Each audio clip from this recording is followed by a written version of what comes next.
পাথরের একটা শব্দ মা, তামাম পৃথিবীর মধুগুলো সেখানে জড়ানো। এই সংসদে এমন অনেকেই আছেন যাদের মা নেই, আমারও মা নেই মাননীয় স্পিকার। সংসদে আসার সময় একজন শিক্ষক আমাকে ফোন দিয়েছিলেন, তিনি তার মায়ের চিকিৎসা করতে পারছেন না।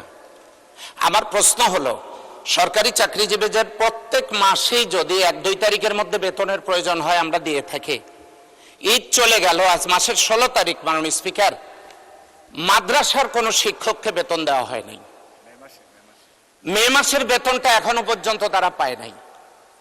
তো আমার প্রশ্ন হলো যে যদি আমরা বেতন দেই, এটা মাসের শুরুতে দিলে তো তারা উপকৃত হতে পারে।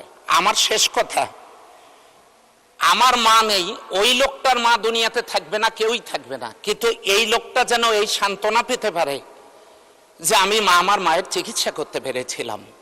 আমি এই ব্যাপারে সংশ্লিষ্ট মন্ত্রণালয়ে আপনার যথাযথ হস্তক্ষেপ কামনা করছি এবং মাদ্রাসার অবহেলিত শিক্ষকদের এই বেতন ছাড় করার জন্য অনুরোধ করছি, সেই সাথে ইবতেদায়ী মাদ্রাসা সরকারিকরণের জন্য বিনীত অনুরোধ করছি।